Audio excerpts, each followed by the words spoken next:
Good afternoon. देखिए, आज हम बीए थर्ड ईयर के पेपर पर्यावरण भूगोल के बारे में अध्ययन कर रहे हैं। पर्यावरण के बारे में आज हम इस प्रश्न पत्र को शुरू कर रहे हैं। तो पर्यावरण के बारे में कुछ जनरल चीज़ें हम जानने का प्रयास करेंगे और फिर हम पर्यावरण के वर्गीकरण को देखेंगे कि किस प्रकार से पर्यावरण को हम वर्गीकृत कर सकते हैं। सबसे पहले देखिए, पर्यावरण भौतिक दशाओं का ऐसा योग है जिसमें जैविक समुदाय रहते हैं। ये भौतिक दशाएं सदैव परिवर्तनशील रहती है तथा इनके मध्य रहने वाले सभी जैविक घटक अपने उद्भव, विकास तथा कार्य प्रणाली के अंतर्गत इन दशाओं से प्रभावित रहते हैं तथा पर्यावरण के साथ अनुकूलन के तहत इसे भी प्रभावित करते हैं। स्पष्ट है कि पर्यावरण जैविक तथा अजैविक घटकों का सामंजस्य स्थल भी है, जहाँ पर्यावरण के भौतिक घटक स्थल, वायु, जल, मृदा तथा प्राकृतिक वनस्पति एवं जीव जंतु परस्पर समायोजन के द्वारा पर्यावरण संतुलित रखते हैं। इस प्रकार जीवधारियों के विकास क्रम को प्रभावित करने वाली सभी परिस्थितियों, दशाओं, कारकों, प्रणालियों तथा प्रभावों का योग पर्यावरण कहलाता है। पर्यावरण न केवल जीवधारियों को अपने प्रभाव से आवृत करता है, वरन उनकी क्रियाओं के निरंतर सक्रिय रहने पर स्वयं भी प्रभावित होता है। अतः पर्यावरण की प्रारंभिक संकल्पनाएं से भिन्न वर्तमान में पर्यावरण उस अंतःक्रियात्मक तंत्र को कहते हैं जिसमें जैविक तथा अजैविक दोनों प्रकार के घटक परस्पर एक दूसरे पर निर्भर रहते हुए क्रियाशील रहते हैं। जीवमंडलीय दृष्टिकोण से पर्यावरण भौतिक एवं जैविक संकल्पना है जिसमें पृथ्वी के जैविक, बायोटिक तथा अजैविक या अबायोटिक घटक सम्मिलित हैं। ये सभी दशाएं पृथ्वी पर जलमंडल, वायुमंडल तथा स्थलमंडल में विद्यमान है तथा इन तीनों परिमंडलों का ऐसा क्षेत्र जो जैविक समुदाय के अस्तित्व के लिए अनुकूल दशाएं प्रदान करता है जीवमंडल कहलाता है। जीवमंडल की वायुमंडलीय सीमा 15 किमी तथा जलमंडलीय सीमा 9 किमी की गहराई तक मानी गई है।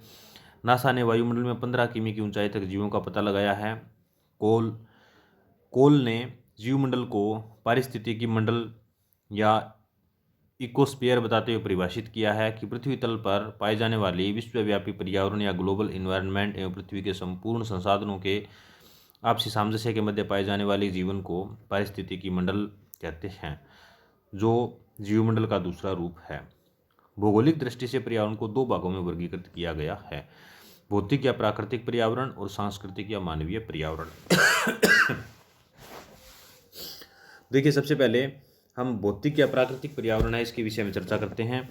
तो भौतिक पर्यावरण या प्राकृतिक पर्यावरण से हमें स्वतः पता चल रहा है कि इसके अंतर्गत तमाम उन चीज़ों को शामिल करेंगे जो प्रकृति ने बनाई है या जो भौतिक रूप से स्वतः निर्मित है, यानी जिनके निर्माण में मनुष्य का कोई योगदान नहीं है। ऐसे पर्यावरण में हम बहुत सारी चीज़ों को शामिल कर सकते हैं, जैसे स्वतः संचालित होने वाली जैसे अपर्दन क्रिया है, या सूर्य की शक्ति है, या हवाएं चलती है, हवा के द्वारा अपर्दन की क्रिया होती है, या तुषारपात की क्रिया होती है जिससे विघटन, डिसइंटीग्रेशन एंड डिकम्पोजिशन होता है। और इसके अलावा नदियों के द्वारा विविध प्रकार की गतिविधियाँ होती है। तो यानी तमाम प्रकार की जो क्रियाएं भौतिक पर्यावरण में भौतिक होती है, यानी स्वतः होती है, जो इनको हम भौतिक पर्यावरण के अंतर्गत इन क्रियाओं को या उन तत्वों को, जैसे कुछ तत्व होते हैं जैसे मृदा है या वनस्पति है, प्राकृतिक वनस्पति है, पहाड़, पठार, मैदान, ये भूदृश्य हैं, स्थल रूप हैं।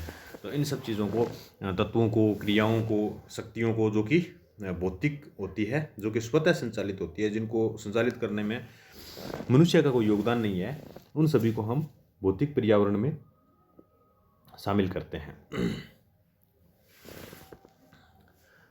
अब पर्यावरण की शक्तियाँ चूँकि मनुष्य को प्रभावित करती है और पर्यावरण प्रत्यक्ष रूप से मनुष्य को प्रभावित करता है, इस सीमा तक प्रभावित करता है कि मनुष्य पर्यावरण के अनुकूल ही कुछ क्रियाएं, कुछ नहीं अधिकांश क्रियाएं ऐसी है जो मनुष्य पर्यावरण के अनुकूल रहकर ही कर सकता है। यानी वो पर्यावरण के ऊपर निर्भर करेगा कि मनुष्य किस प्रकार की गतिविधियाँ करेगा। जैसे एस्किमो लोग ध्रुवीय क्षेत्रों में निवास करते हैं, तो ऐसे लोगों के पास शिकार करके खाने के सिवाय, कच्चा मांस खाने के सिवाय कोई चारा नहीं होता। इसी प्रकार मरुस्थलीय प्रदेशों में रहने वाले लोग हैं वो पशु चारण या इस प्रकार का ही व्यवसाय कर सकते हैं, क्योंकि कृषि के लिए वहाँ अनुकूल दशा नहीं होती।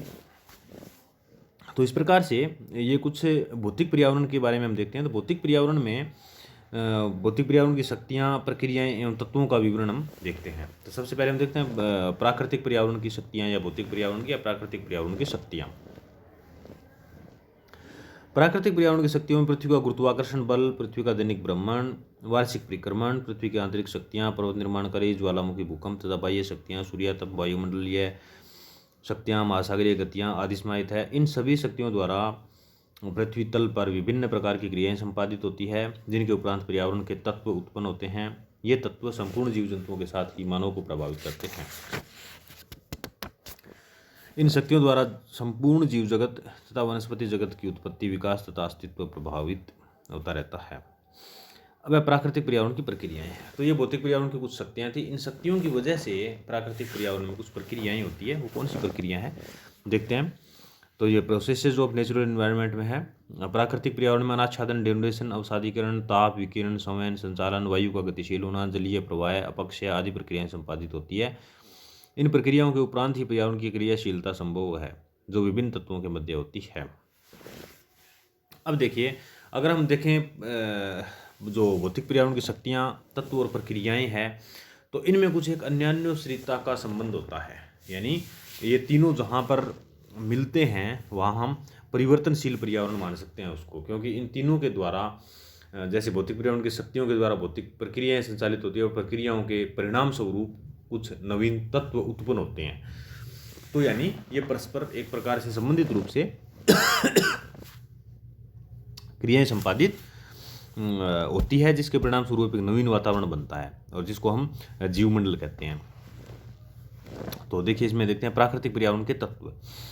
प्राकृतिक पर्यावरण में शक्तियों तथा प्रक्रियाओं के परस्पर संचालन से तीन प्रकार के तत्वों की उत्पत्ति होती है। प्रथमतः भाववाचक तत्व या एब्स्ट्रैक्ट एलिमेंट्स में क्षेत्रीय ज्यामिति, विस्तार और आकार, प्राकृतिक तथा भौगोलिक अवस्थिति, प्रदेश का क्षेत्रफल सम्मिलित है। द्वितीय तत्व में भौतिक तत्व आते हैं, जिसमें स्थलाकृति, मौसम, जलवायु, शैल तथा खनिज मृदाएं, नदी, जलाशय, भूमिगत जल तथा महासागरीय तट समाहित हैं। तीसरे तत्व जैविक तत्व हैं, जिनका निर्माण प्राकृतिक वनस्पति, प्रादेशिक जीव जंतु तथा सूक्ष्म जीवाणुओं से होता है। उपरोक्त सभी प्रक्रियाएं, शक्तियां, प्रक्रियाएं, तत्व मिलकर भौतिक पर्यावरण का निर्माण करते हैं, जिसमें मनुष्य की केंद्रीय स्थिति रहती है तथा मनुष्य इस प्राकृतिक वातावरण की संपूर्ण परिवर्तन से प्रभावित होते हुए सांस्कृतिक वातावरण के निर्माण में अपनी महत्वपूर्ण भूमिका निभाता है। प्राकृतिक पर्यावरण मुख्य रूप से तीन प्रकार का होता है। तो देखिए, प्राकृतिक पर्यावरण मुख्य रूप से तीन प्रकार का होता है: स्थलमंडलीय पर्यावरण, वायुमंडलीय पर्यावरण और जलमंडलीय पर्यावरण। इनमें तीनों में देखते हैं हम स्थलमंडलीय पर्यावरण के बारे में। तो पृथ्वी पर पाए जाने वाले विश्वव्यापी पर्यावरण या ग्लोबल इन्वायरमेंट में स्थलमंडलीय पर्यावरण प्रमुख घटक तंत्र है, जिस पर विभिन्न जैविक एवं अजैविक तत्व क्रियाशील रहते हैं। इसके प्रमुख अवयव निम्नलिखित हैं: तत्व एलिमेंट्स, चट्टानें तथा खनिज या रॉक एंड मिनरल्स, धरातलीय स्थलरूप या सरफेस लैंडफॉर्म्स। उसके पश्चात है इसके जो तत्व हैं, इनके बारे में हम देखते हैं कौन से तत्व होते हैं। तो स्थलमंडल की ऊपरी सतह को भूप्रपट्टी या क्रस्ट कहते हैं, जिसका निर्माण स्थलमंडलीय संघटकों द्वारा हुआ है। इनमें लघुतम संघटकों को तत्व कहते हैं। भूप्रपट्टी के निर्माण में 8 प्रमुख तत्वों की महत्वपूर्ण भूमिका होती है, जिनमें ऑक्सीजन, सिलिकॉन, एल्यूमिनियम, लोहा, कैल्शियम, सोडियम, पोटेशियम तथा मैग्नीशियम प्रमुख है। ये तत्व संपूर्ण द्रव्यमान के 98.59% भाग का निर्माण करते हैं। उसके पश्चात चट्टान तथा खनिज। तो भूसतह की ऊपरी जो भाग है स्थलमंडल, वो ये सबसे महत्वपूर्ण भाग है और ये धरातल से 16 किमी की गहराई तक 95% भूप्रपट्टी चट्टानों से बनी हुई है। चट्टानें 3 प्रकार की होती है: आग्नेय चट्टानें, अवसादी चट्टानें तथा कायांतरित चट्टानें। इस प्रकार से ये 3 चट्टानों से बनी है। आग्नेय चट्टानें जो है वो मूल चट्टानें होती है, जो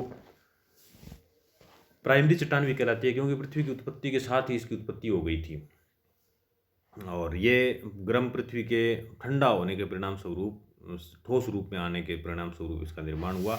उसके पश्चात में दूसरी चट्टान जो होती है वो अवसादी चट्टान होती है। तो अवसादी चट्टान जो है वो प्राइमरी चट्टान के अपक्षय और अपर्दन से और कहीं अन्यत्र जो निक्षेप जमा होते हैं, अवसादीकरण होता है, अवसाद जमा होते हैं, उसके परिणाम स्वरूप नवीन चट्टान बनती है, जिसको हम परतदार चट्टान या अवसादी चट्टान के नाम से जानते हैं। तृतीय चट्टान हम कायांतरित या रूपांतरित चट्टान जिसे बोलते हैं, मेटामॉर्फिक रॉक्स बोलते हैं। ये मेटामॉर्फिक रॉक रूपांतरण के परिणाम स्वरूप उत्पन्न होती है, चाहे वो आग्नेय चट्टान का हो या अवसादी चट्टान का हो। रूपांतरण के लिए कुछ तत्व कार्य करते हैं, जैसे ताप, दाब और जल, 3 तत्व कार्य करते हैं। इन तीनों के द्वारा रूपांतरण होता है और रूपांतरण होने के परिणाम स्वरूप एक नवीन चट्टान बन जाती है। जैसे सैल है वो नवीन चट्टान स्लेट में बदल जाती है, इसी प्रकार चूना पत्थर है वो संगमरमर में बदल जाता है। तो ये कुछ रूपांतरण के उदाहरण है। तो इस प्रकार से चट्टानें जो है वो मेटामॉर्फिक रोग का निर्माण होता है। इसके अलावा तीसरे तत्व के रूप में हम देखें तो धरातलीय स्थल रूप है। तो धरातलीय स्थल रूप में बहिर्जात और अंतर्जात जो बल है उनकी प्रक्रियाओं के परिणाम स्वरूप धरातलीय स्थल रूप उत्पन्न होते हैं, जैसे पर्वत पठार मैदान है, घाटी, डेल्टा वगैरह जो भी है ये बनते हैं। अंतर्जात बल है वो पृथ्वी के अंदर से लगते हैं, जो धरातल के ऊपर विषमता का सृजन कर देते हैं। फिर बहिर्जात बल जो है वो इन विषमताओं को समांतर करने में या इनका समतलीकरण करने के कार्य में संलग्न हो जाता है, जिसके परिणाम स्वरूप कुछ नवीन स्थल रूप उत्पन्न होते हैं। इन स्थल रूपों में बहिर्जात बल के द्वारा जो कार्य किया जाता है, बहिर्जात और अंतर्जात दोनों बलों के द्वारा जो कार्य किया जाता है उसके परिणाम स्वरूप 3 प्रकार के स्थल रूप होते हैं। एक प्रथम श्रेणी के भूआकार, जो कि पृथ्वी की उत्पत्ति के जस्ट बाद बन गए, जैसे महाद्वीप और महासागर है। दूसरे द्वितीय श्रेणी के भूआकार, जो कि पृथ्वी की उत्पत्ति के कुछ समय के पश्चात महाद्वीप और महासागरों के ऊपर नवीन स्थल रूप बने, जिनमें कि पर्वत पठार और मैदान की गणना हम कर सकते हैं। इसी प्रकार तृतीय श्रेणी के स्थल रूप हैं वो द्वितीय श्रेणी के स्थल रूपों के ऊपर, और जो बहिर्जात बल है इसके परिणाम स्वरूप उत्पन्न होते हैं, इनको तृतीय श्रेणी के भूआकार बोलते हैं। जैसे डेल्टा है, घाटी है, या कोई गोखुर झील है, या कोई भी आकृति हो सकती है इस प्रकार की। तो इस प्रकार से ये 3 प्रकार के स्थल रूप होते हैं। अब हम वायुमंडलीय पर्यावरण के बारे में चर्चा करेंगे, जिसका हम अगली क्लास में देखेंगे। धन्यवाद।